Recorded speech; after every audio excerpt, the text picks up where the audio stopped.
We are going to work on creating render layers and a simple approach, keeping it to a initial stage or beginner's level of using render layers. And you know, I have my scene here in which let me just show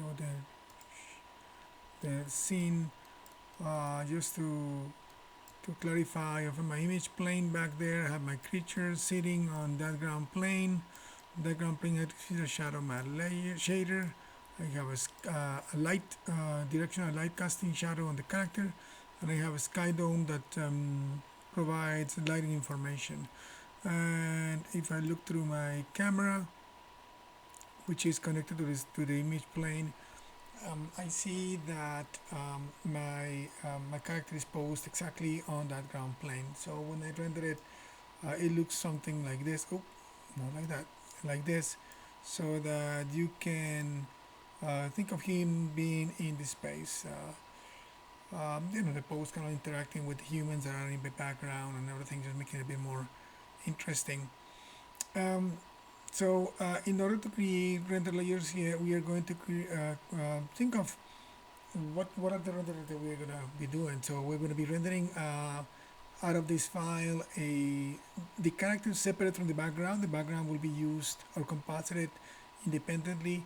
We're going to get a color layer, which will include a specular in it, and we're going to have a layer with shadows. Additionally to that, just for compositing presentation of our sequence, we're going to have a wireframe and layer, and we are going to have an ambient occlusion layer just to show. So let's get to it. Let me just minimize this for a moment.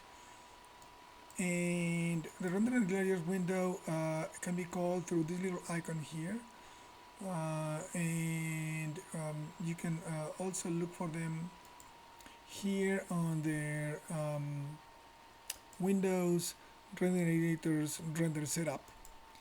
And it comes up, it's a very simple window in which you can create, here is your scene with your basic render settings, your lights, you can work on the lights or AOVs, which we'll talk about later. And we are going to just simply create a setup for this scene. I'm going to just create a first layer. I'm going to call it my color layer.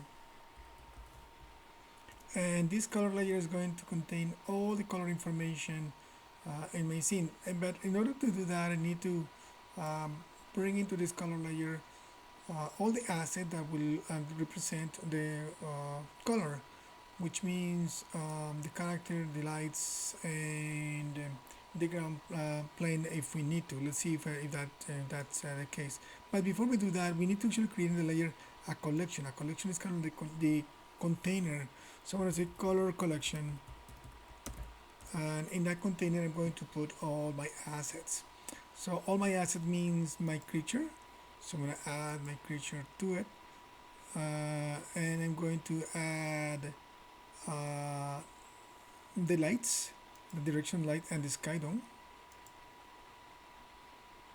I actually I'm not going to bring the ground plane just yet, because the ground plane is intended for um, shadows, so I don't need that in there. I'm going to render this out to see how that looks. I'm going to click on this little eye to see what's in the layer, and I see that is my creature is all in the layer. So let me call my render window, and I'm going to render out that layer. So keep doing that. Let me just put it out here, and you see that the layer is renderable by clicking on the icon, and it's visible right now. So I'm going to just try to render out that layer.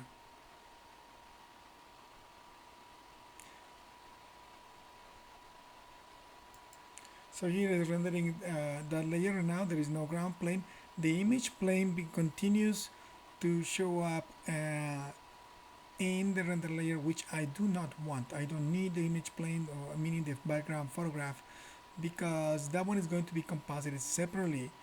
And Maya has a little kind of glitch there, so that the image plane somehow shows up in your layer, and we just need to disconnect it. So in order to do that, we just simply need to call a shade and find the image plane right there, which you'll find it under your cameras. The image plane was connected to the camera, so there it is. I'm going to graph it with my input and output, and I'm going to just simply do this connection right here. So there is not part of the connection to the camera anymore.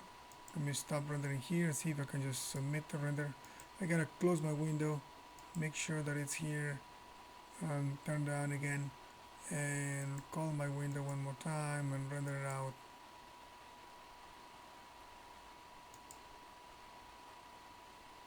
I'll give it a second for it to respond. So there it is, it's coming now back without the image plane. If you look at your alpha channel, you should be able to see the character by itself, nothing in the background. Whatever is white means it's going to be rendered, and whatever is black means it's going to be completely transparent. So when you bring it into a compositing program, in this case After Effects, we're gonna get our character all good there.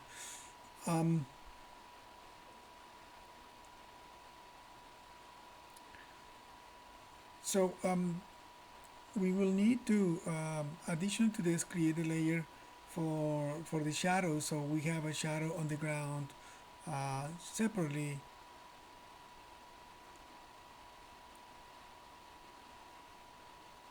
And for that, I'm going to create a new layer. I'm going to call it shadow. So the shadow layer will have a container. I'm right clicking on there, create a collection.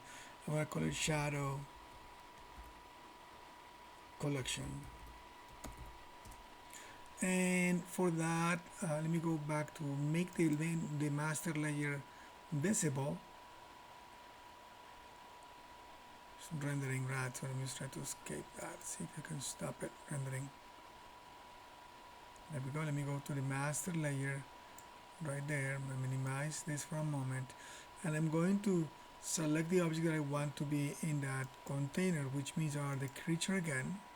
So I'm going to add the creature. I'm going to add the lights that I want to be using for shadow, meaning both lights. And I need to add the ground plane because the ground plane needs to receive shadow. If I render this out right now, it probably will give me the same thing, only that it will add the shadow to it.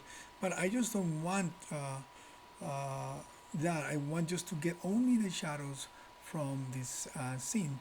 So in order to do that, we need to add an override to this. So this layer will be me only shadows. And for that, I'm going to create, right click on the collection, and I'm going to create a shaded override. And that shaded override creates a connection here, which I can go and click and connect with a new shadow matte. As we know, the shadow matte is the shader that will create shadows. So if I go and render out, so now all the objects within that collection will provide shadows. So let me go to the render again. I'm going to make my shadow collection, my shadow layer visible. I'm going to render that out. Just give it a few moments for it to render. So here is just finished. Let me double check, and you can see my character. If I click on the alpha, my character has received, shows the shadows only.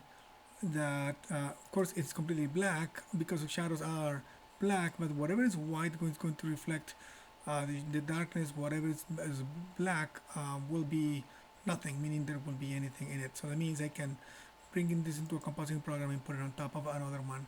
Of course, this image right now I can see is a very low res image. There is a lot of sampling, the correction that I need to do in my final steps of rendering. Now there is one thing that I need to revise, and this again going back to this, is that the shadow, whatever darker is going to be more shadow. That means that the self shadowing of the creature is already included here. So if I go back to my other layer and I render out my other layer, you'll see that my other layer has self-shadowing on the character, and it means I do not want my character to have self-shadowing in it. Right now it's kind of rendering again that layer, so we're gonna give it a few seconds for it to finish. There it is. I'm just gonna This is the alpha channel. Here is the color of it. Hopefully there is, and you can see here the color has self-shadowing all around, and I need to remove that. Let's pause it here. And we in order to do that, we need to go back to that layer and simply select the geometry that I want it to not cast shadow, or cast shadow on itself, or cast shadow on other objects in that layer. I'm going to change its attributes by clicking on the geometry. I'm going to go under the geometry's rendering attribute. Let me just have to make sure I got to the right place under the Arnold section, and I'm going to click uncheck cast shadows. But let me just make sure that I'm in the right layer. I'm in layer number 1. So by doing that, I make sure that it's not casting shadows. The geometry is not casting shadows. Look at that, it's already doing it. But I want to make sure that I right click on that and I create an absolute override for the visible layer. So that means it becomes orange. That means that that layer will not cast shadows the object on itself or on other objects. In the same manner, I'm going to do that for the other objects like the eyeball. I'm going to do the same thing, uncheck the cast shadows, right click on it and say create absolute override so that eyeball is not casting shadows on anything else.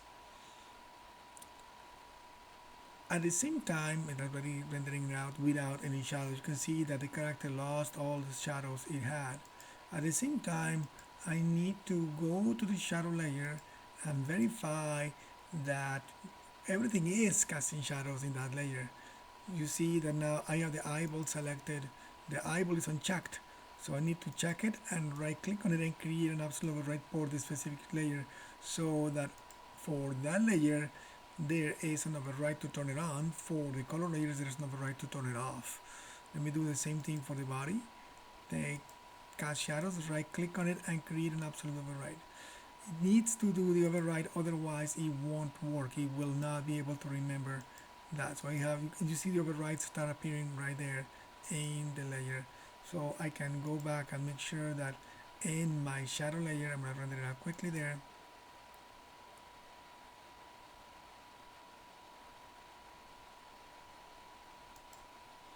It's already rendering there. I'm going to go to the alpha, make sure the shadow is on the alpha. You see that the shadows, as all of it is casting shadows, while I already know. Let me just save that image here so I can go back to it. And while in the color layer, I will make sure that it is not casting shadows.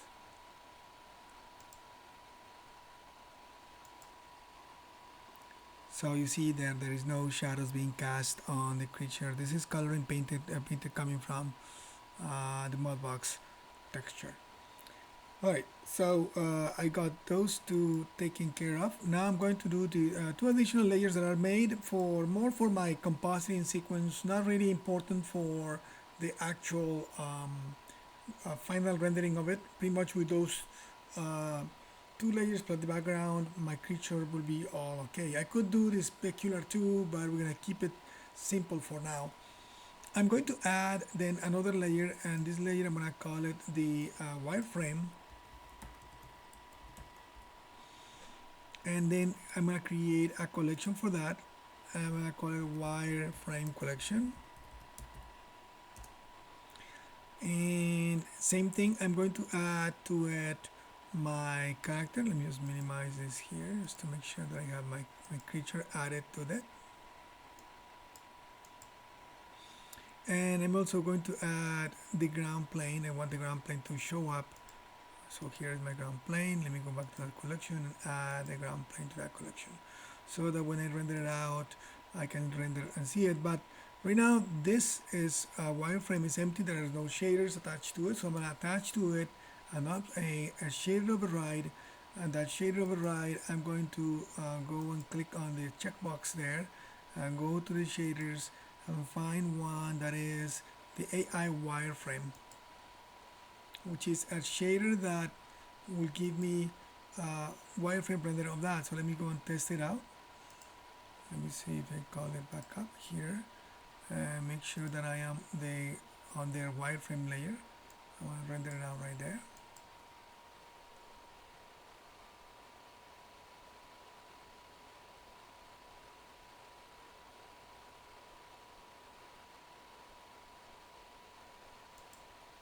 The res is working right now. I can see my renders showing up. This is a wireframe that is showing triangles. So let me go back and double check. I still have my shader selected, but I can double check if I lose the selection. I can go and look for it, and it is a wireframe. A shadow here, the wireframe. I'm gonna graph it right there. Click on it. I'm gonna change it so it's not doing polygons, not doing triangles. It's doing polygons instead. And I can go and test render it one more time.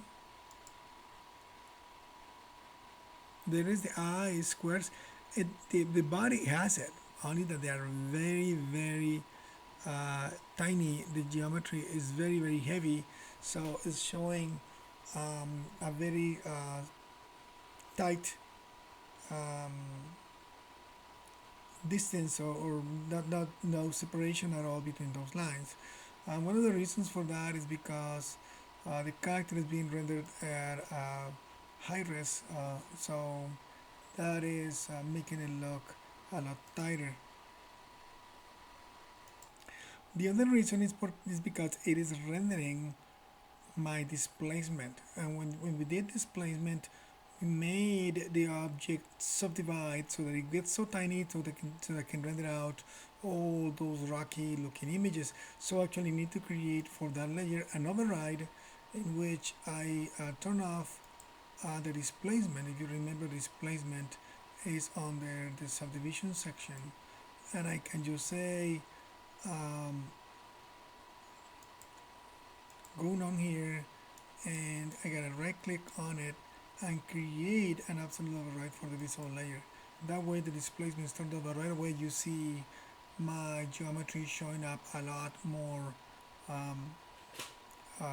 simplified in that way. But the problem with this is that, of course, in my layers, that override need to be figured out on the other layers, just to make sure that there's not in that other layer, in the visible layer, in the shadow layer, for example, I need to bring back the displacement to be active in that one, and same in the color layer. I need to make sure that the displacement it is active. So the color layer has it active, the shadow layer has it active, but the wireframe layer does not have it active. That way, when it renders one, it does not render in the other one, the wireframe. And finally, I'm going to create another layer, and this one will be my ambient occlusion layer, which shows kind of like a relationship to the character and the environment. The ambient occlusion actually is included in the color layer by default, so I'm going to call it ambient occlusion. And ambient occlusion is a shader that shows, I'm going to call it Ambient OCC, that shows proximity between objects. I'm going to create a new collection for that, and for that I just need, I'll just call it MB OCC collection, and for that I'm going to just simply add geometry. So I'm going to click on my creature and my plane, and that's it. And ambient occlusion does not need lights, but I want to make sure that for my ambient occlusion my character has let me just render it out here to show it. So I'm going to just turn it on. I'm going to render out my ambient occlusion.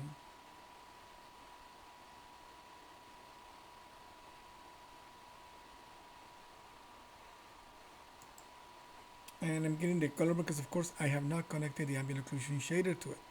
So let me make sure I do that. I was forgetting to do my ambient occlusion override. So I'm going to right click on it, create a shader override again. This time I'm going to connect it to a shader, an ambient occlusion shader there is. And an ambient occlusion is the one that measures this distance between objects. So you can see it right there, reading it one more time. And I can see that my ambient occlusion is reading my displacement. So I just want to make sure that that stays the way I want it. Let me just say that, because I don't want to I don't want to lose my cut cloud displacement. That one, so I'm going to turn it on. Better make sure that that layer, subdivision layer, has that override equally turned on, just like the other layers I needed. So with that, I have I didn't save this one. Let me just do this one very quickly here. The wireframe should take just a few seconds. All right, so it's getting there. I'm gonna just save that. So I have created a color layer with no shadows in it, so that has a good lighting on it, but no shadows. You can see the alpha channel is just the creature, nothing else. I have an ambient occlusion, I have a wireframe, and I have a shadow layer that includes self-shadowing and shadow on the ground plane. So with that, I am ready to render this out. And to render it out, I just simply need to make sure that I go back and activate my render settings, and of course this will be all the same as you've done before. In this case, we're gonna just call it monster pose 01, and we're gonna use the output transform. That way you have, I'm sorry, the view transform. That way you get to see the colors as they are rendering in your render view. I'm going to keep a single frame because I'm going to be rendering just a single frame right now. I'm going to use my camera 1, my HD 1080. That way I can have HD quality of my scene. Here I need to go back and play with my setting, my samples. Let me just stop this because it's rendering in the background. So I'm going to, I don't have volume direct, so I'm going to turn 0 on that one. Knob subsurface 0 on that one. I have transparency on my eye because I have a little glass shader on the iris. So I'm going to keep that one. I'm going to keep transparency. I'm going to do specular. I'm going to crank my diffuse to 4 and my camera to 4 or 5. And the challenge with that is that let me just go and double check some of them, because here of course they're rendering pretty big now, and I'm just going to use a region so that I can go a bit faster with the preview here. So just try to crop that region only so I can render it out while I'm showing here. So I have, let me render the color in that region only just to see how the color will look.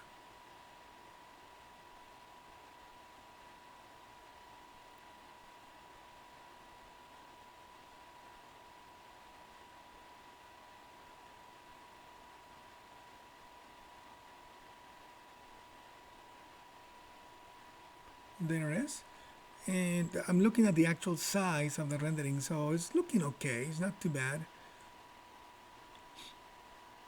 I think I'm like looking at the texture. I could have gone and spent more time on painting my texture, but it's, for what I'm doing here, it is fine. Let me show this doing it at the actual. Want to see the rendering information at the bottom of the window. Ouch. It always does that. Let me try to get it back out from where. Let me stop rendering it there. Get it back out. There we go. Trying to look at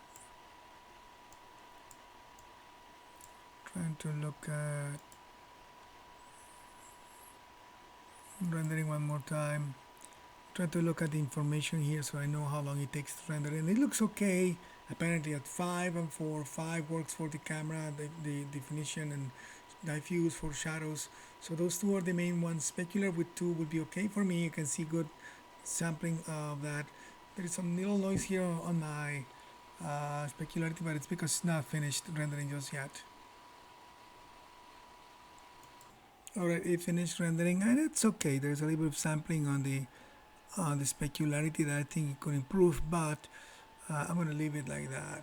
So I'm going to just save that image right there. I'm going to try now my shadow. The shadow usually is the hardest one because you want to make sure that your samples are not too low on your shadow. Let's see how this comes back. Here it is. It's back. Let me double check the alpha. Remember the shadow, you need to select the alpha. And in here we see that the shadow is grainy. That's the part that you don't want. You want to have a sharper shadow than that. So that was going to force me to crank up my values for rendering this frame. So I'm going to go 5 with the diffuse, see if that makes a difference.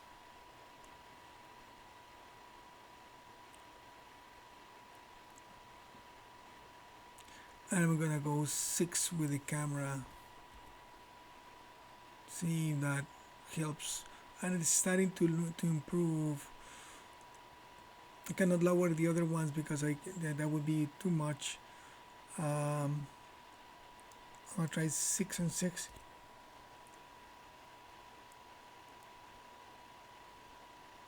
And it's starting to go a little bit better, not completely. I'm gonna go 7 and 6.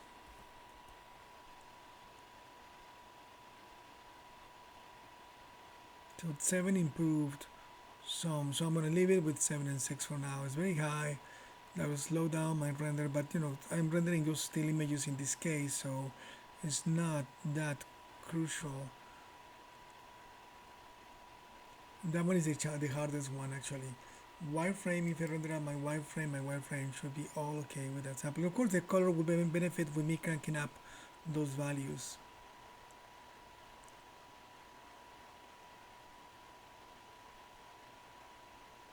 Double check. I'm rendering the wireframe, not the alpha. There it is. That one worked fine, I think. And let me just click on the one to make sure that I'm looking at the right size. That one looks fine. Let me do the ambient occlusion here. Ambient occlusion should be fairly simple there.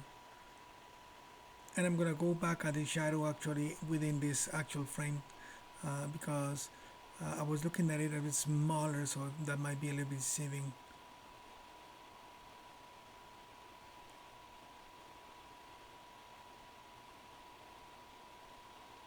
Still rendering, so it's going to take a few moments to go through it, but you can see sharpness is pretty clean in terms of the sampling for the ambient occlusion. If I'm going to stop that one right there. Let me go back to the shadow and test out the shadow one more time.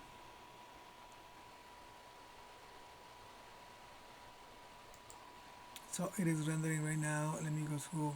Remember the shadow, you need to look at the alpha. And it is better as I saw it there, but it's not quite, now that I'm looking at it larger, it's not quite right. So I'm gonna do one more thing, and that is something that we spoke before and I didn't mention now, and that is that under the light, if you remember the Arnold attributes, there is this sampling that I can crank up. So I'm gonna bring it up to 3. I'm gonna do the same thing for my sky dome. Bring my sampling to 3, and that will help with some of the sampling for the shadow. Hopefully that will make it look a lot less grainy. And definitely that improved it a lot. That was the part that I was missing.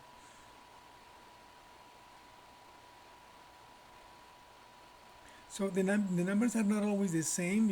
I'm doing a very high value here, and maybe I can go lower it a little bit now that I just click on the sampling for the light themselves. So let me just try to let it finish there. I'm gonna stop it there actually with the speed. I'm gonna save it here so I can take a look at the comparison between one and the other one.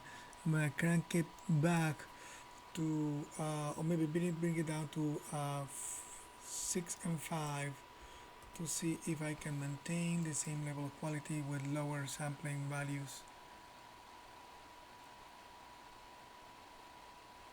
And actually, yes, I'm being able to maintain it with 6 and 5. I'm gonna try it even one more time, stop it right again. I'm gonna go to 5 and 4.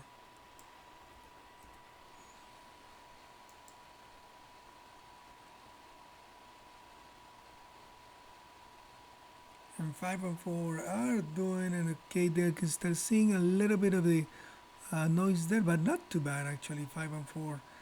And if I go 3 and 4 and 3, let me see, and this of course is speeding up my render time, so it's important to do it. You know, when we have a single image, it's not that crazy, but when you have a whole sequence, we know that how difficult that could become. This one is getting me noise right here and there, so I'm gonna stick to the 5 and 4, and that's my final number there. So that way I have more confidence my shadows are going to be sharp.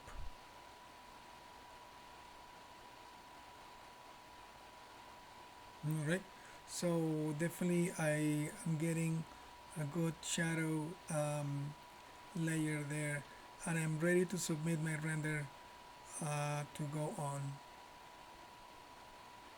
I'm gonna stop it right there, stop this one here and save my file.